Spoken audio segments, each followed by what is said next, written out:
तकरीत मुवस्सिल और बगदाद के माबैन दजला के किनारे एक मशहूर किला था। अय्यूब और इसके ख़ानदान की ये बहुत बड़ी खुशकिस्मती थी कि इस अहम किला की क़लादारी के फ़राइज़ उसे सौंपे गए। अय्यूब के साथ उसका दूसरा भाई असद उद्दीन शीर कोह भी आया। इन दोनों भाइयों ने मिलकर इस शहर पर कुछ इस दानिशमंदी और मोहब्बत से हुकूमत की कि रियाया उनसे बहुत खुश रहने लगी और वो हर तबका में हर दिलअजीज हो गए। इसे इत्तिफाक की बात कहिए कि उसी ज़माने में मुवस्सिल के हाकिम जंगी को मैदान जंग में शिकस्त हुई। वो तकरीत के रास्ता से मुवस्सिल पहुंचना चाहता था। पीछे दुश्मन था और सामने दरिया। अय्यूब ने मुवस्सिल के इस ताजिदार की तरफ दोस्ती का हाथ बढ़ाया और दरिया उबूर करने के लिए कुछ कश्तियां फौरा मुहैया कर दें। जंगी और इसकी फौज दरिया से पार हो गई और अपने साथ अय्यूब की मोहब्बत भी ले गई। अय्यूब अगर उस वक्त जंगी की इमदाद ना करता तो जंगी यकीना दुश्मनों के हाथ आ जाता। अय्यूब ने जंगी की जिंदगी बचाने के लिए अपनी हुकूमत की हिकमत अमली की खिलाफ वर्जी की। बहरूज इसके दोस्त ने बगदाद में बैठे बैठे उसे डांटा और वजह दरियाफ्त की कि इसने इतने बड़े दुश्मन को आसानी से क्यों हाथ से जाने दिया। अय्यूब ने नेकी की थी, वो इस नेकी पर पछताया नहीं। इसने बहरूज को लिखा कि मैं बहादुर जंगी को दुश्मनों के हवाले कर देना बुज़दिली समझता था। वो मेरे पास इमदाद के लिए आया था। एक मुसलमान मुसीबत के वक्त दूसरे मुसलमान के काम आए, ये बहुत बड़ी सआदत है।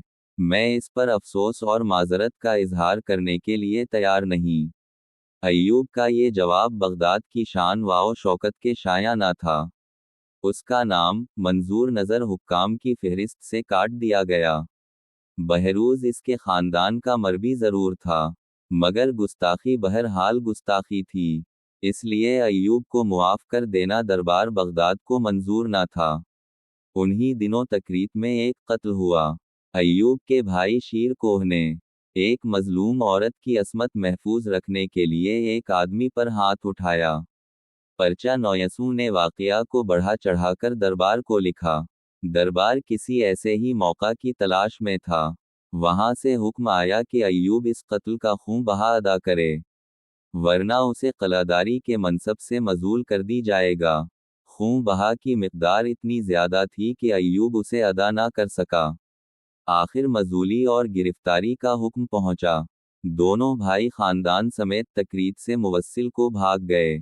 खुदा की कुदरत देखे, हिंदुस्तान में मुगलों की किस्मत बदल देने वाले अकबर की तरह अय्यूब के घर सलाउद्दीन ने भी उसी वक्त जन्म लिया जब उसका बाप जान बचाने के लिए भाग रहा था। जच्चा और बच्चा को जिस मुसीबत के साथ भागने वालों ने अपने साथ लिया उसे वही लोग समझ सकते हैं जिन्हें ऐसी मुसीबतों से दो चार होना पड़ा हो। तकरीत से मुवस्सिल दूर ना था। अय्यूब और शीर कोह अपने खानदान को लेकर जल्दी ही मुवस्सिल पहुंच गए और जंगी को अपने हालात सुनाए। अय्यूब अमाद उद्दीन जंगी की जिंदगी बचा चुका था। उसने जंगी के साथ उस वक्त एहसान किया था जब जंगी और अय्यूब के माबैन किसी कस्म का कोई ताल्लुक ना था। जंगी मुसीबत के वक्त अय्यूब की मदद ना करता तो ये एहसान फरामोशी होती। इसने सारे खानदान की खूब आवभगत की और अय्यूब और शीर कोह को अपने दरबार में अहम जगह दी। थोड़े दिनों बाद अय्यूब बालबक का किलादार मुकर्रर कर दिया गया और इसका खानदान वहीं जा बसा। सलाउद्दीन फरार की हालत में पैदा हुआ, मगर हुकूमत की गोद में परवरिश पाई। 5 साल की उम्र में मकतब पहुंचा। सलाउद्दीन अभी 9 साल ही का था कि इसके बाप के सरपरस्त अमाद उद्दीन जंगी कत्ल कर दिए गए। अमाद उद्दीन जंगी का कत्ल गोया इस बात का ऐलान था कि बालबक अब फिर दमिश्क के कब्जा में चला जाएगा। जंगी के दोनों बेटे वरासत के झगड़ों में पड़े थे। इन्हें इतनी फुर्सत ना थी कि बालबक को दमिश्क से महफूज रख सकें।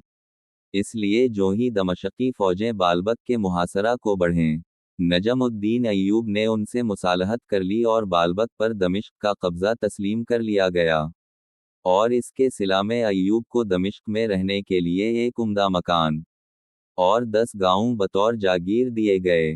ایوب اس معاہدے کے بعد دمشق آ گیا اور صلاح الدین دمشق کے علمی ماحول میں تعلیم و تربیت پانے لگا۔